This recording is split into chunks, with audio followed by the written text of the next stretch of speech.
हे जगत जननी जगदम्बा, हे पार्वती, जब शिव और शक्ति, देवी और शंकर, भगवान शिव और जगदम्बा का या आदिक 33 कोटि देवताओं का जहां पर विशाल यज्ञ का आयोजन होगा, बड़े बड़े अनुष्ठान, बड़े बड़े यज्ञ जहां होंगे, उस यज्ञ में तुम्हारे और मेरे स्मरण से ये बीला जो फल है इसकी आहुतियां प्रदान करी जाए।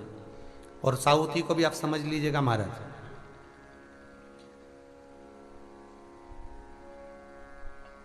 एक वो भी आप समझ लें कि जैसे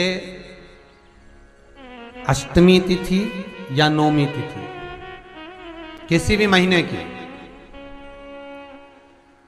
चाहे शुक्ल पक्ष की हो चाहे कृष्ण पक्ष की हो, अष्टमी और नौमी तिथि ये दो तिथियां ऐसी हैं, मान लो तुम्हारा पैसा तुमने किसी को दिया 5 लाख, 4 लाख, 3 लाख, 10 लाख, 8 लाख, 2 लाख, 50,000, 25,000, 20,000, 40,000 और वो पैसा नहीं दे रहा आपको, आप हार गए कह के कर, फोन लगा कर, भैया दे दे रहे, परेशानी है, दे दे रहे भैया, हम तो परेशान हो गए, और हार गए, नहीं मिल रहा, बहुत परेशान। तो महाराज किसी भी अष्टमी या नौमी तिथि के दिन आप मां जगत जननी जगदम्बा का शिव के साथ में, शिव शक्ति का स्मरण कर कर देवी के नाम की 9 आहुतियां, सूखे बीले की, मतलब बीला जो सूख चुका है, फल जो सूख चुका है, उसकी 9 आहुतियां अग्नि में शंकर और सती के नाम से, शंकर और शिव के नाम से समर्पित करें। और आखिरी आहुति जो समर्पित करें उसमें थोड़ा सा भाग तिल का, और तिल भी काली नहीं चढ़ती उसमें, श्वेत तिल का भाग उसके साथ लगाकर समर्पित करें, और जिससे धन लेना है उसका नाम लेकर वो समर्पित करें महाराज, उसको सुध आएगी और वो पैसा किसी भी हाल में आपके हाथ में थमाकर जाएगा ही, ये पक्का है। उसकी आहुतियां, हे जगत जननी, हे जगदम्बा, तेरा नेत्र बिंदु से जो प्रकट हुआ वृक्ष है बेलपत्र का, उस वृक्ष की एक एक जड़ हो, टहनी हो, डाली हो, फल हो, शूल हो, वो सब मुझे अंगीकार है, मुझे स्वीकार। पंच पुष्प में से एक पुष्प पारिजात का फूल, जिसको हार श्रृंगार का फूल भी कहते हैं, जिसको शिडली का फूल भी कहते हैं, पारिजात, हार श्रृंगार। मैं निवेदन करूंगा आस्था चैनल से कि पारिजात का जो पुष्प है उसका दर्शन भी आप सभी श्रोता भाई बहनों को टीवी के माध्यम से कराते जाएं। जितने लोग टीवी पर कथा सुन रहे हैं, जितने लोग फेसबुक यूट्यूब पर कथा सुन रहे हैं, वो भी इस पारिजात के फूल का दर्शन अवश्य करें। और एलईडियां लगी हुई हैं, उन पर भी आप आराम से पारिजात के फूल का दर्शन कर सकते हैं। पारिजात का पुष्प, हार श्रृंगार का फूल, ऊपर से सफेद, नीचे जो उसकी डंडी होती है वो थोड़ी नारंगी होती है, संतरे की कलर की होती है, नारंगी कलर। महाराज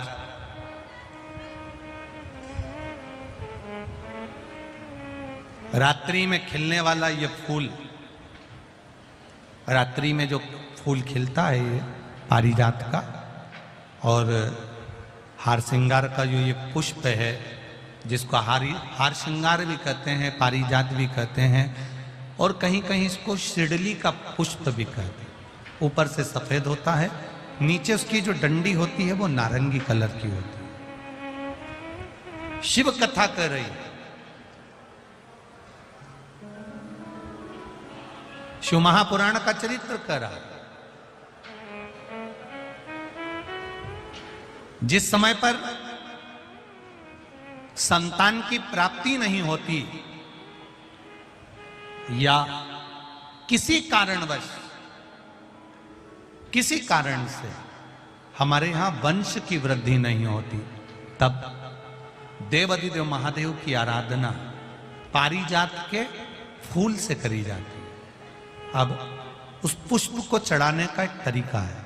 जरा ध्यान दीजिएगा, पंच पुष्प शिव महापुराण की कथा आप लोग सुनने के लिए बैठे हो, बड़ी आस लगाकर बैठे हो, उसको समझिएगा। पारिजात का जो फूल शिव जी को चढ़ता है, भगवान देवादिदेव महादेव को चढ़ता है, जैसे ये शिवलिंग है, मान लो ये शंकर भगवान का शिवलिंग है, ये जलाधारी है, ये जल नीचे गिरने का स्थान। आप लोगों ने पहले कथा सुनी है ना सबने, आपको सबको मालूम होगा। राइट में गणेश जी का स्थान, लेफ्ट में कार्तिकेय का स्थान, बीच में अशोक सुंदरी की जगह। जहां पर यह शिवलिंग रखा है वो माता पार्वती जी का हस्त कमल, शिवलिंग के रूप में, शंकर भगवान के रूप में यह शिवलिंग है। ऊपर से जो एक एक बूंद जलाधारी नीचे गिरती है वो शंकर भगवान की 5 लड़कियां, जया, विषहरा, शामली बारी, दौतली और देव, ये शंकर जी की 5 बेटियां हैं। वंश वृद्धि के लिए, कार्य सिद्धि के लिए, वैभव प्राप्ति के लिए, या अपने हृदय की सुख समृद्धि के लिए, संतान प्राप्ति के लिए पारिजात हार श्रृंगार के फूल की शिव जी को आराधना होती है। हार श्रृंगार का जो पुष्प होता है, अशोक सुंदरी वाली जगह पर हम पारिजात के पुष्प को समर्पित करते हैं। उसकी डंडी का जो मुख है वो शिवलिंग की ओर होता है जब हम अपना सुख सुंदरी पर चढ़ाते हैं, और फूल का मुख इधर होता है। वापिस उसी पारिजात के पुष्प को उठाकर हम माता पार्वती जी के हस्त कमल पर, जो गोल हस्त कमल है, वहां समर्पित करते हैं। उस जगह पर माता पार्वती जी की ओर से जो पुष्प समर्पित किया जाता है, उसकी डंडी पारिजात की हमारी ओर होती है, पुष्प का मुख महादेव की ओर होता है।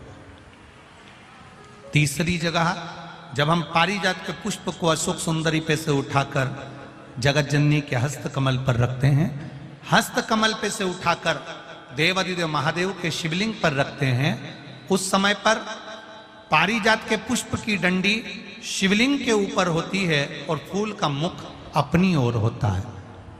इस जगह पर पारिजात के पुष्प की डंडी के केसर से ही महादेव को त्रिपुंड लगाया जाता है और महादेव से प्रार्थना करी जाती है। अब पारिजात के फूल का केसर कैसे बनाना है वो भी एक बार आप लोग अच्छे से समझे। जैसे मान लो अभी पारिजात का तो फूल यहाँ पर नहीं है, पर आप टीवी पर दर्शन कर रहे होंगे। पारिजात पुष्प की जो पीछे की डंडी होती है, फूल सफेद और पीछे जो डंडी होती है नारंगी कलर की, केसरिया कलर की, उसको तोड़ लिया जाता है। तोड़कर ऐसी 25-50 फूल की पीछे की डंडी को तोड़कर उसको रख दिया जाता है। उसको धूप में नहीं सुखाते, केवल घर में उसको एक कटोरी में या थाली में रख दो, वो धीरे धीरे सूख जाएगा। सूखने के बाद उसको पीस लो, पीसकर उसका चंदन तैयार हो जाएगा पारिजात फूल की उस डंडी का।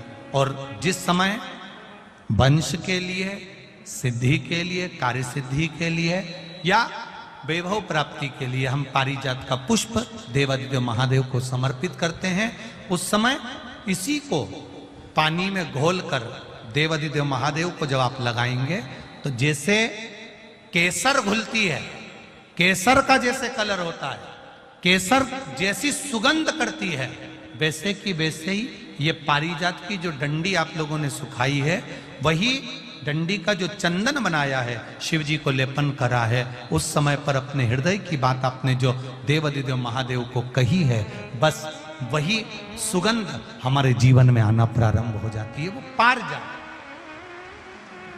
हार श्रृंगार श्रंभेश्वर महादेव जो नाम है,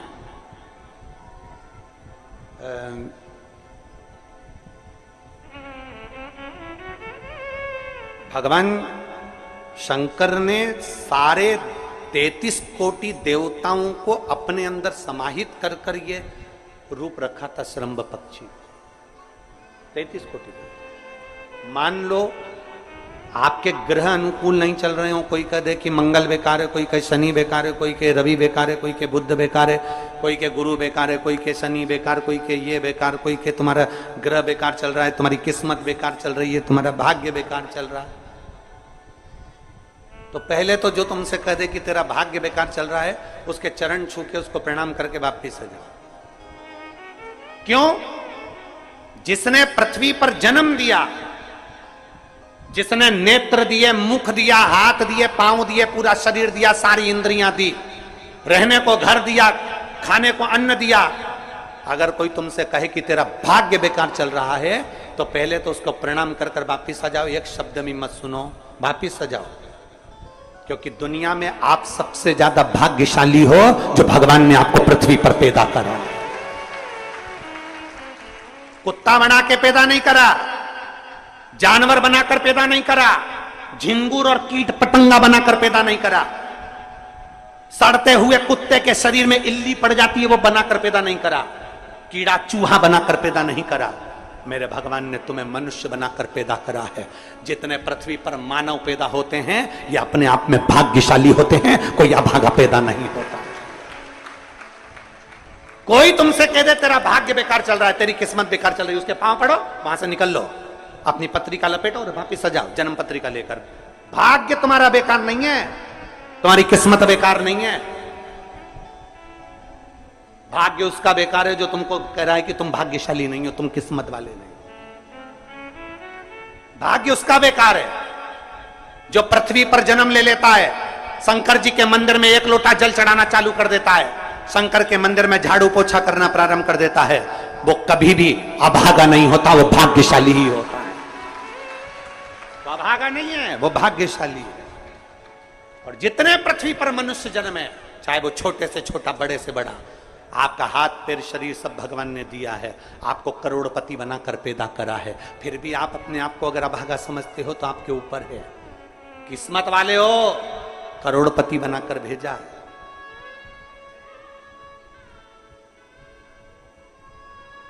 कुत्ता 1000, 10,000, 20,000, 25,000, 50,000 में बिकता है।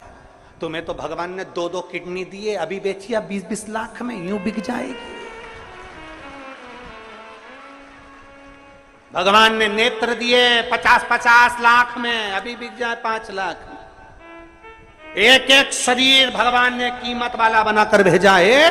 किसी डॉक्टर के पास बैठना और पूछना कि कौन से अंग की कितनी कीमत होती है, वो डॉक्टर बता देगा कि तुम्हारे शरीर की क्या कीमत है। और उसके बाद भी कहते हो कि हम अभागे। बताने वाला कह देता कि तुम भाग्यहीन हो, तुम भाग्यशाली नहीं हो, तुम किस्मत वाले नहीं हो। वहां से पत्रिका उठा चल दो, कहते मेरे बाबा ने मुझे भाग्यशाली बनाकर भेजा है।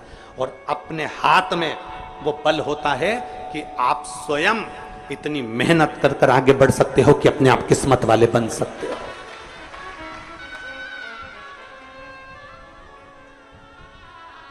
अपने आप।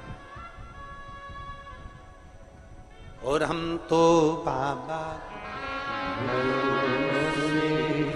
चलते हैं। आप स्वयं भाग्यशाली हैं, आप स्वयं किस्मत वाले हैं। कोई कैसे कहते तुमको कि तुम अभागे हो? ना ना, हमारे बराबर भाग्य नहीं है किसी का।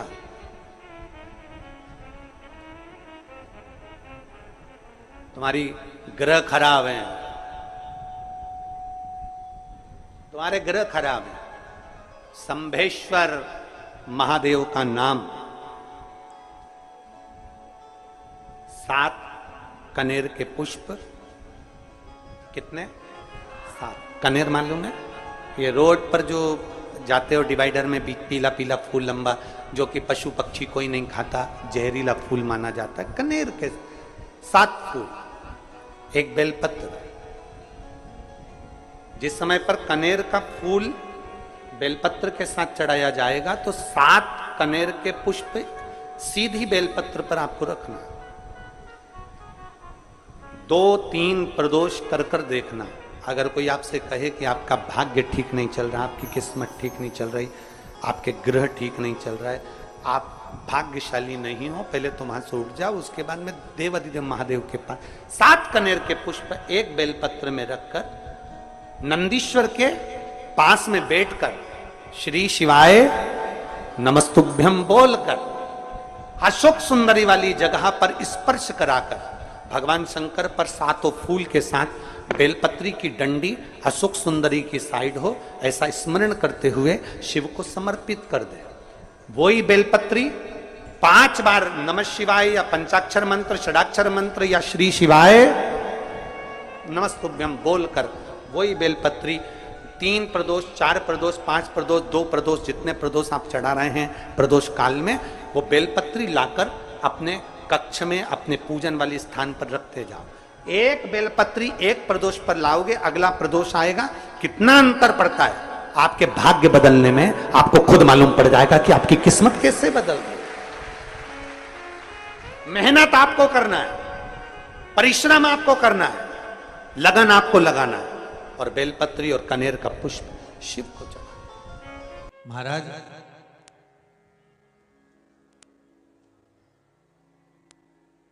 गुलाब का फूल कांटों के साथ रहता है, बोलो सही है कि गलत है? आवाज नहीं आ रही, जरा दम के तो बोलो सही है। गुलाब का फूल कांटों के साथ रहता है। कांटे गुलाब के फूल के ऊपर होते हैं कि नीचे होते हैं? अरे जम के तो बोलो जरा, नीचे। कांटे कहां पर है? गुलाब के फूल के नीचे। गुलाब के फूल के ऊपर कांटे नहीं, कांटे नीचे हैं। पर कभी गुलाब के फूल ने यह विचार करा कि कांटे नीचे हैं तो एक बार मैं उनको झांक कर देखूं। कभी गुलाब ने ये विचार करा कि कांटे नीचे की ओर हैं, मैं उनको जरा झांक कर देखता हूं कि कांटे मुझसे क्या कर रहे हैं, कांटे क्या विचार कर रहे हैं, कांटे का क्या मन है। तो ये विचार कांटों का कभी आपने विचार किया? गुलाब ऊपर है, कांटे नीचे हैं, और कांटे नीचे है, ये विचार करे गुलाब का फूल कि ये कांटे नीचे हैं तो मेरे को ये चुभ रहा है कि नहीं चुभ रहा है, मैं इनको ध्यान दूं कि नहीं दूं, करूं कि नहीं करूं, क्या बोलूं इनको। तो गुलाब ने ये विचार नहीं करा। गुलाब तो और आगे की ओर बढ़ता गया, बढ़ता गया, बढ़ता गया, बढ़ता गया, और कांटे नीचे की नीचे रह गए। गुलाब आगे बढ़कर टूट कर मेरे भोलेनाथ जी के चरणों में चला गया। गुलाब टूटा और शिव के चरणारविंद में, गुलाब टूटकर भगवान शंकर के चरणारविंद में पहुंच जाता। उस गुलाब को कोई मतलब नहीं कि कांटे क्या कह रहे हैं, कांटों का क्या भाव है, कांटों का क्या क्रम है, कांटों की क्या परिभाषा है, उसको मतलब उसको तो केवल एक मंजिल तक पहुंचना। और एक आपसे भी निवेदन है, बाबा के दरबार में भगवान कुबेर भंडारी की इस पावन धरा पर आप लोग आए हैं, एक निवेदन करूंगा, आप जितनी देर इस कुबेर भंडारी की भूमि पर रहें, बैठें, बाबा से एक निवेदन कर कर जरूर जाना कि बाबा बहुत सुना था इसलिए तेरी धरा पर आए। और ईमानदारी की बात कहूं, 3 दिन पहले से लोग इस पंडाल में जगह संभाल कर रात दिन जाग कर बैठे। 3 दिन हो गए। कितने दिन हो गए?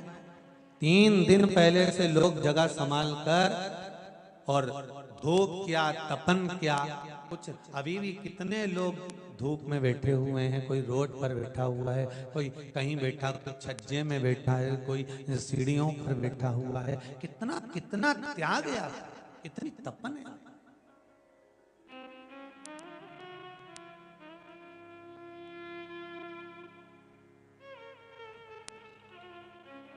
कितनी और महाराज तेरे डमरू की धुन सुन के मैं सीहोर नगर में आई हूँ। मेरे भोले ओ बम भोले, मैं सीहोर नगर में आई हूँ। सुना है हमने ओ भोले, तेरी नगरी में गंगा है।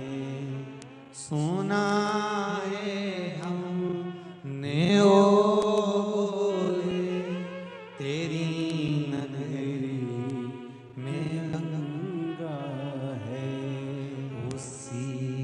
गंगा को नहाने को मैं काशी नगरी आई हूँ। उसी दर्शन को पाने को मैं सीहोर नगरी में आई हूँ। भगवान शिव की कथा कर रहे हैं।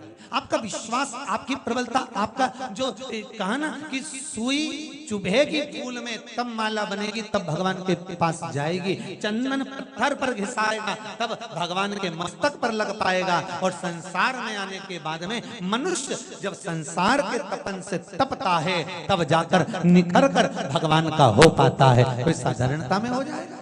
जब तक निखरेगा नहीं तब तक वो परमात्मा का होगा। उसका निखरना जरूरी है। महाराज,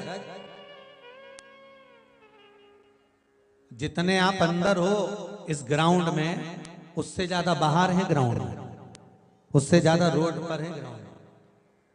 और जितने रोड पर ग्राउंड में है उससे ज्यादा सीहोर में ग्राउंड में है। और जितने सीहोर में ग्राउंड में है उससे ज्यादा टोल टैक्स पर ग्राउंड में है। जितने आप आए,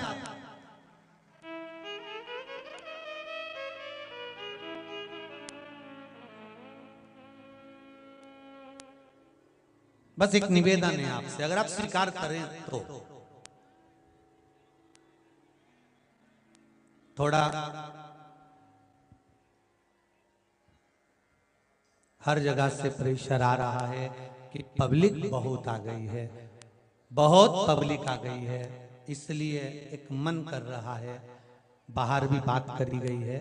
तो अगर आपका मन हो और व्यासपीठ अगर आज्ञा दे और मेरा कुबेर भंडारी आज्ञा दे तो इस कथा को कैंसिल करने का मन है।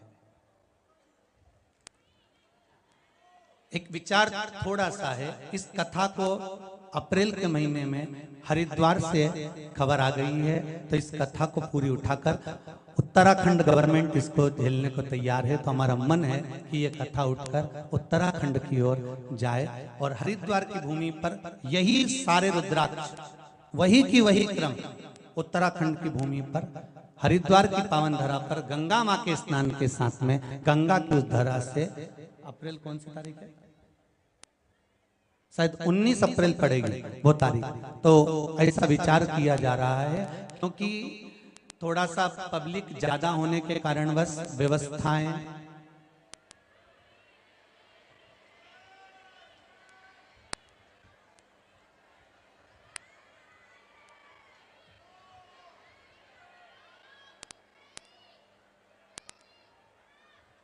शंभु शरणे मांगू घड़ी रे घड़ी दुख काटो दया करी न दर्शन आपो।